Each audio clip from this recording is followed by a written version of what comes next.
Hi, I'm Rachel, and this is my page 112 tag video for May 2024. The page 112 tag was brought to BookTube by Sean the Book Maniac.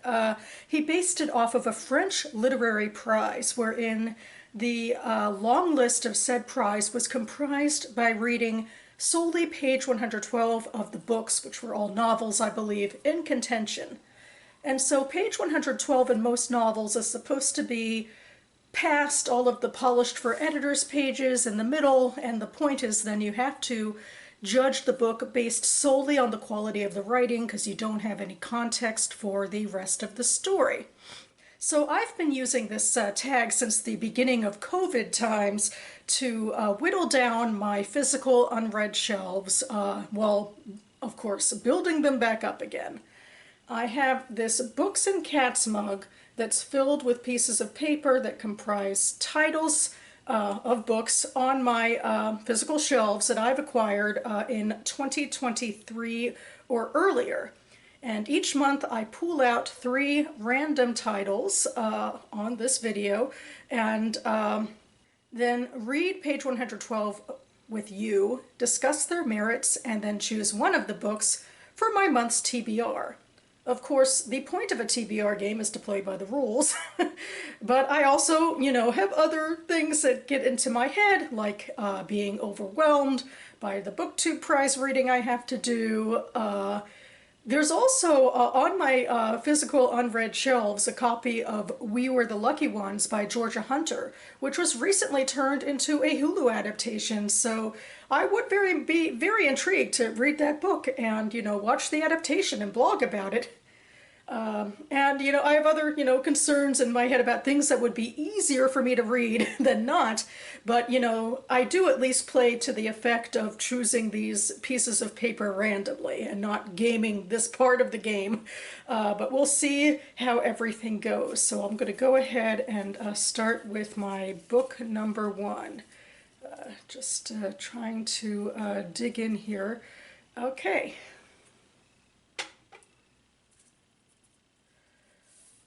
This is What America Looks Like, edited by Caroline Bach. Okay, this is a collection of short stories put out by a local press, which I have played with in this game before, so that's convenient for me because I have some pre-made clips and less post-production to do now, so huzzah!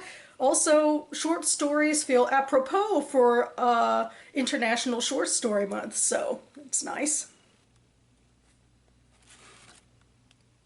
Ta-da! All right, and going for book number 2.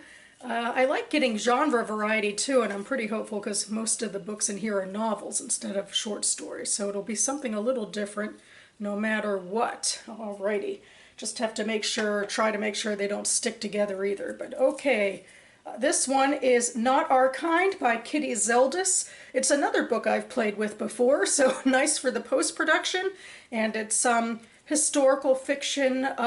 It's something I found through the Jewish Book Council website, and I think the premise of the story is about a woman who is trying to sort of break into, a Jewish woman trying to break into the WASP world at a time when that was more difficult in the US.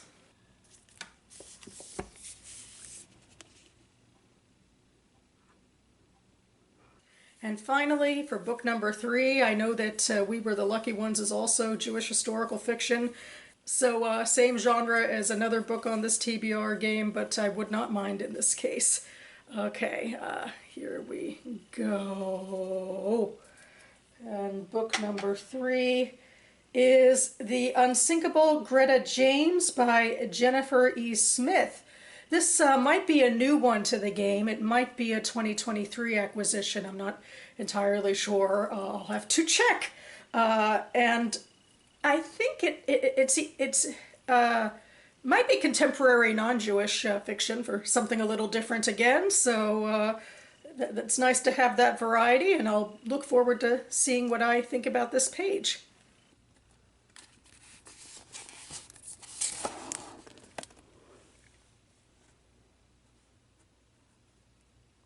Okay, you've seen me grab all 3 of these books. I am going to go ahead and read page 112s to myself, or, revisit my thoughts on page 112s that I've, played with before to assess my thoughts privately before discussing them with you.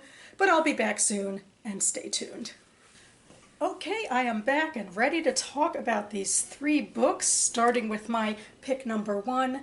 This is What America Looks Like. It's actually an anthology of short stories from the DC, Maryland, Virginia area, and it is edited by Caroline Buck. And the story I'm reading from, which is more or less around the middle, is called Wink by Mohini Malhotra. Mom, the lady said to add in a dessert. I see only 4 boxes of cake mix. Use them. We'll fill the rest with cranberry jelly, yams, applesauce, lots left over from the holidays. Note to self, next time you buy to donate, buy a lot of the same stuff, easier on the volunteers to make decisions, and do not buy canned green beans. Forget it. They expired in 2015. Good you checked. Look at this artisanal pasta. I've seen it at Whole Foods for $12. Wow, who would donate that? Oops, expired. Quinoa bags, expired. Barbecue sauces, expired. Here are rice noodles in plastic bags of flattened, dried items. What are they? Great, only written in Chinese or Korean or whatever. Forget that. Here's a restaurant-sized jar of Spanish olives, several jars of marinated sun-dried tomatoes, grilled artichokes, Jamaican jerk chicken recipe rub. I look up and the little girl is twirling around the middle of the room, her arms stretched out, her pink coat fanning out around her. Mom, when do we eat? I'm starving. It's only 11. When we're done here. Want to go to our usual place in Bethesda? I'm hungry now. I'm going to eat this Kind bar. There's only one anyway.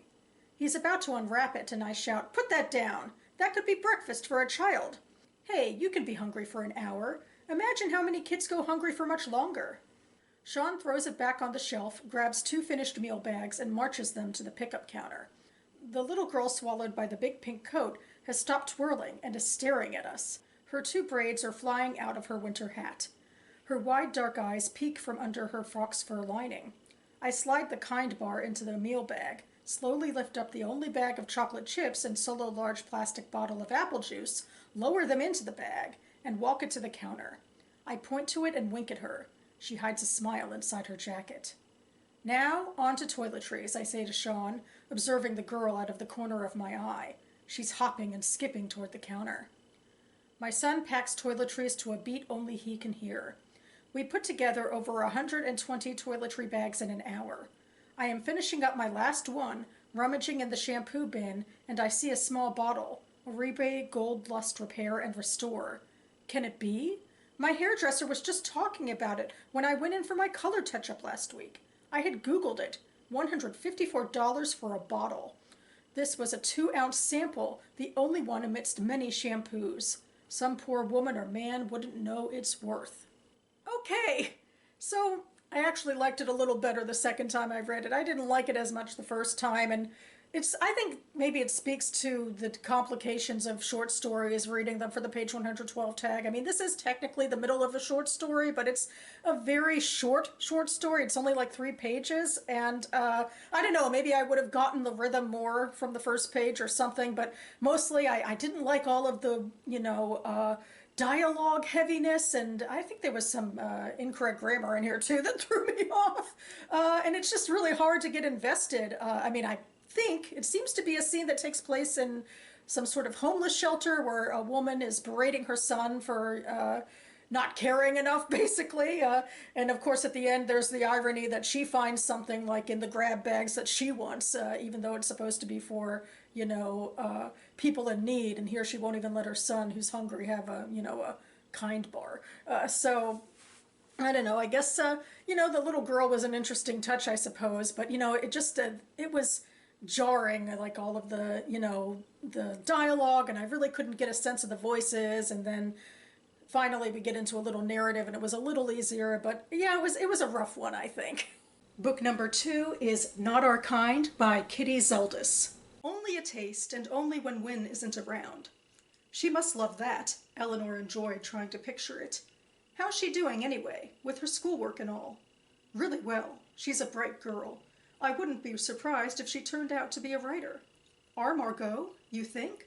I do, Eleanor said. You just wait. You sound very sure of that. Tom handed her the drink. She's already shown a lot of promise. Eleanor sipped her drink. It was so good. Or did she feel that way because Tom had made it? Some of her compositions are first rate.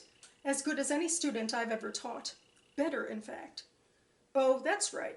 Trish said you used to be at Brandon Wythe. Eleanor nodded, hoping to discourage further questions. An excellent school, or at least that's what I hear. Why'd you leave? Mr. Bellamy, she couldn't call him Wynne, had asked her the same question. It was time to move on. Eleanor hoped her voice remained light and did not betray her. The song ended and Nat King Cole's Sentimental Reasons came on next. She jumped on the distraction, swaying her head and humming along to the music.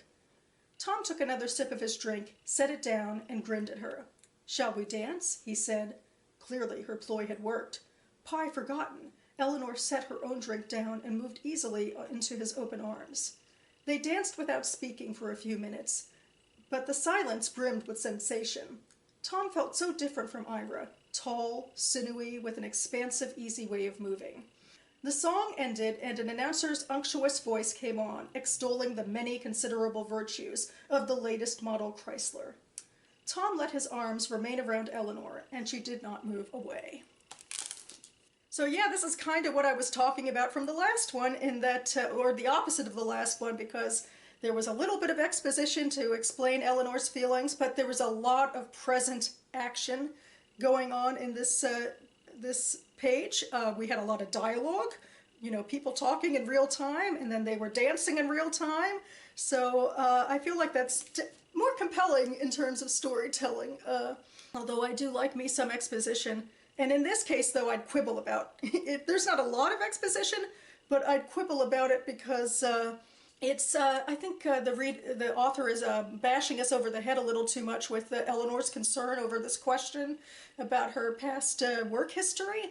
I mean, I think the author tells us way too many times so bluntly, she doesn't want to talk about this, she doesn't want to talk about this. And I'm like, why couldn't you just go with, like, Tom asks her about it, and then she immediately, as soon as she can, jumps onto the song to switch the topic. And if we just focused on that, or how quickly she jumped to the song, like, instead of answering, that would tell us with her actions that, she is worried about talking about this and doesn't want to talk about this, without the author telling us several times in a row, oh, I'm so nervous, I don't want to talk about this. So I'm feeling very writerly, I think, at this page 112 tag in terms of my, thoughts on these pages.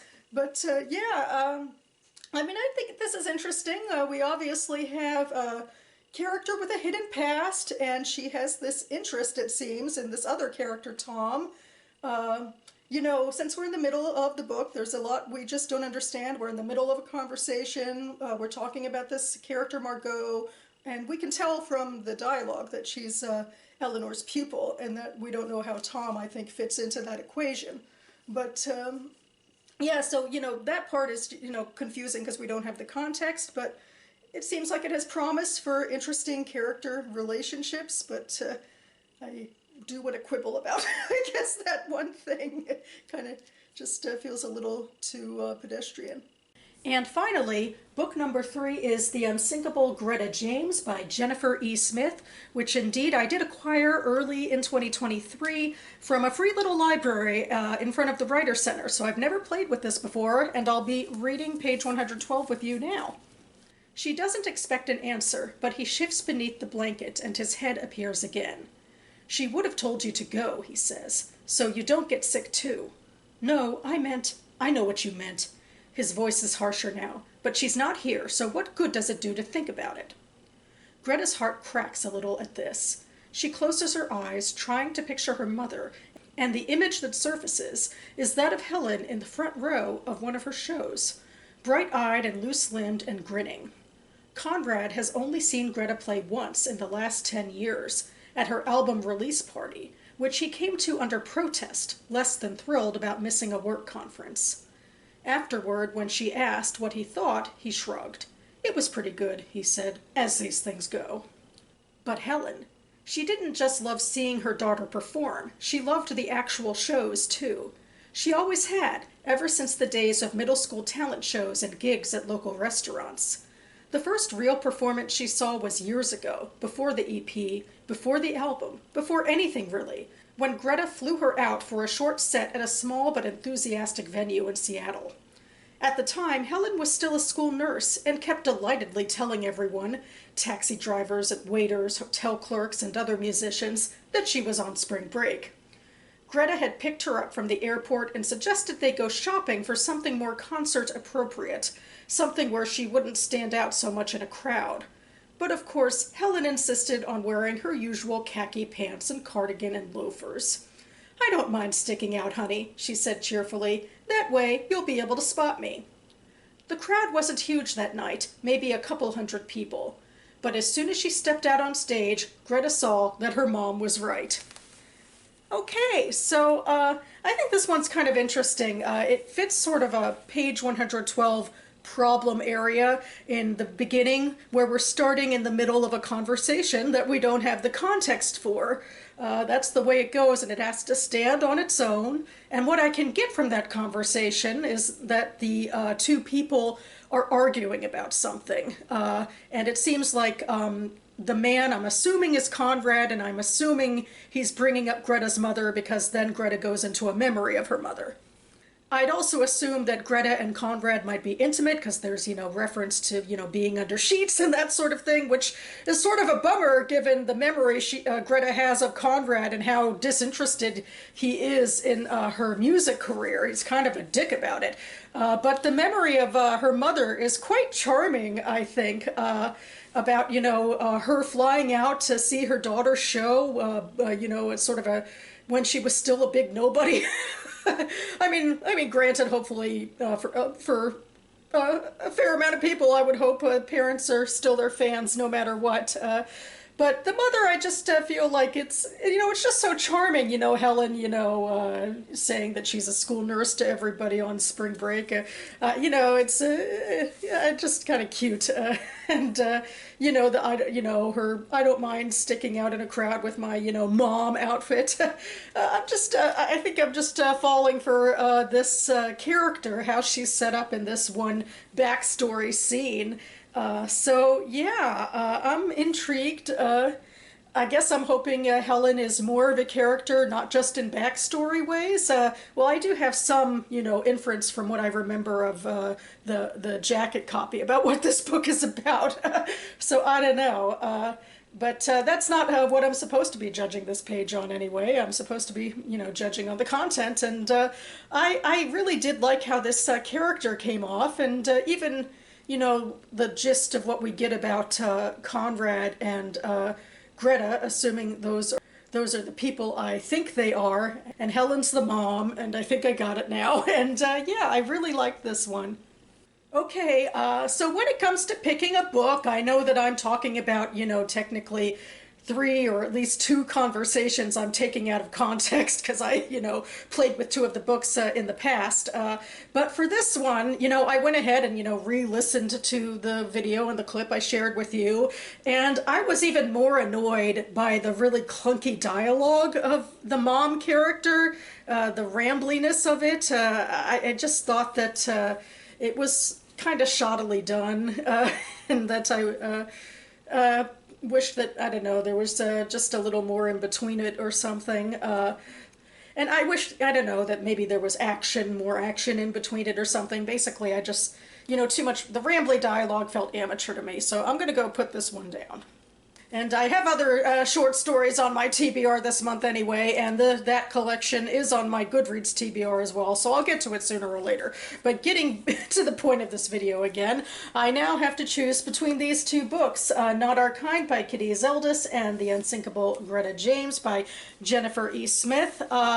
Looking back on this book, I enjoyed it a fair bit. I think I did have a writerly critique, as it were, about maybe the author doing a little too much hitting us over the head with what the character is feeling in the scene and how much he doesn't want to talk about the subject at hand. And I had some suggestions for what she could have done to improve that. But otherwise, I was still very invested in the two characters, and it was a in-present scene where they're dancing, and there's emotions, and they have backstory too, and so I mean I definitely am intrigued to continue with this book, but I do feel like in comparison the writing and the characters in this story jumped out a little more to me. And I could forgive the confusion of the conversation in the beginning because, it is the beginning of page 112 and, out of context and all that. And I could understand enough of it, and I really liked the mom. And so, yeah, I'm going to go ahead and add this book to my May TBR. So that about covers it for me. I will leave Goodreads links to all three of these books listed down below if you'd like more information. And another thing I like to do in these outro sections in the page 112 tag videos I do is shout out other booktubers who play TBR games or create readathons, that sort of thing, for the fun spontaneity of it all that I feel like I'm kind of sort of taking part in with this tag. And this month I'm going to go with the board game that All I Do Is Read plays. It's a really fun, swirly little homemade board game with nice pastel colors for her spots on the board. And she plays with her tarot cards, which she does in 3 sections, where she decides where she's going to start on the board, I think, and then the other 2 are genre and then a more specific prompt. And so she, interprets her tarot cards for bookish purposes, and she calls the figurine she uses to move around the board the little bitch, which, okay. And so, yeah, I will link to her videos down below.